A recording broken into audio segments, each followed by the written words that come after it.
Hey, welcome. Today we're going to tackle a topic that is, frankly, a homeowner's nightmare: water damage. It's incredibly stressful for sure, but knowing what the recovery process actually looks like can make a world of difference. So let's pull back the curtain on everything, from that first moment of panic all the way to the final walkthrough. So let's just put ourselves there for a second. Imagine a pipe just bursts, or a massive storm just completely floods your basement. All of a sudden, there is water everywhere, and that panic starts to creep in. What do? Who are you supposed to call? Those first few minutes can feel like an absolute eternity, and every single decision feels massive. This is where our story begins today.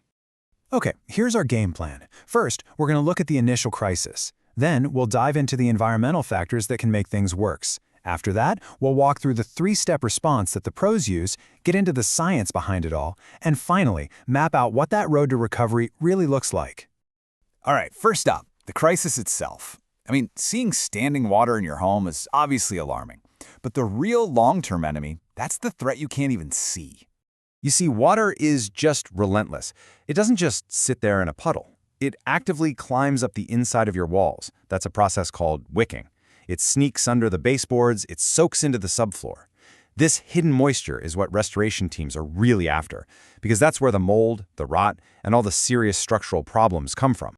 So, how does this hidden damage get so bad so fast? Well, to really get it, we've got to look at the environment around the home.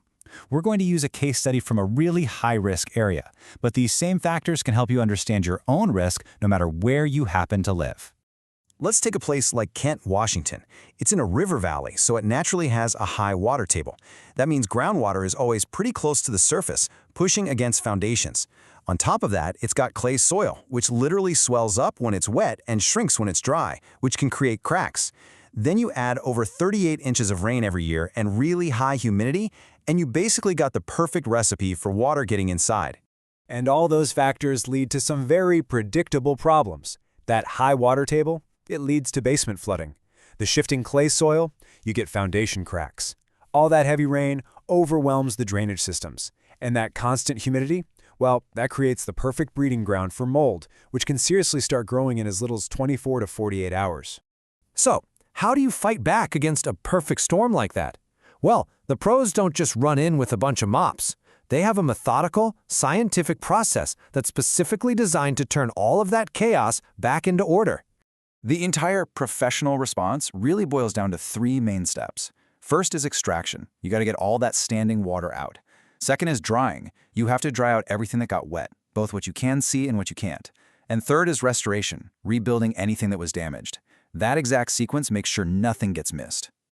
Okay, step one is all about speed and sheer power. The goal is to get every last drop of visible, standing water out, and to do it as fast as humanly possible. They bring in the heavy-duty equipment for this, like truck-mounted pumps for big floods and powerful portable extractors for tighter spaces. This immediate action is what stops the water from spreading any further. Now, once the visible water is gone, the real science begins. This is where crews use tools like thermal cameras and moisture meters to literally map out every hidden pocket of dampness. Then, they set up a controlled drying environment. They use high-velocity air movers to get moisture to evaporate into the air, and then giant commercial dehumidifiers pull all of that moisture out of the air. They're literally drying your house from the inside out. And this whole drying process, it's not just a guessing game. It's a very precise science, and it's all guided by really strict industry standards. Yeah, there's actually a rule book for all of this. It's called the IICRC S500. Think of it as the industry Bible. It's written by the main certifying body, and it outlines the best practices for every single step of the job. It ensures that the work is done right, it's done safely, and it's effective no matter which certified company you end up calling. And these standards can be incredibly specific. For instance, in a state like Washington, the wood framing inside your walls has to be dried to a moisture content of 15% or lower before any rebuilding can even start. So why that number? Well, it turns out that below 15%, the fungus that causes wood rot and most types of mold just can't grow. Technicians will actually use these special penetrating moisture meters to check the levels deep inside the wood, not just on the surface.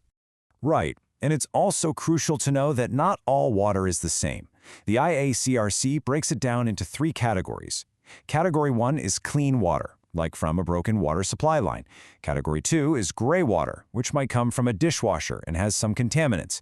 And then there's Category 3 black water, which is the really nasty stuff from sewage or river flooding that's grossly contaminated. Which category it is determines all the safety gear and the specific cleanup methods they have to use. Okay, so we've talked about the crisis, we've talked about the process. Now for the last piece. What does this journey back to normal actually look and feel like for a homeowner? A typical job moves really fast at the beginning. Extraction almost always happens on day one. But the drying phase, that's where you need some patience. It often takes a solid 3 to 5 days of equipment running around the clock with daily check-ins. Only after that's done can the reconstruction begin. So the whole thing often takes a week, maybe more. And remember, you're not supposed to navigate all this by yourself. A really good restoration company acts like your project manager. They handle all the detailed paperwork for your insurance, they talk directly with the adjuster, they give you updates every single day, and they provide that final proof that your home is officially safe and dry. You know, at the end of the day, the goal of this whole complex scientific process is actually really simple. It's to make it all go away. It's about using science and technology and skill to put your home or your business back together so perfectly that it feels like the flood never even happened. And that really brings us to our final thought here. For so many of us, especially if you live in a high-risk area, a water event isn't really a question of if it's going to happen, but when. Knowing this process is a huge first step. The next step is asking yourself, is my home and my family ready for it? Thanks for tuning in.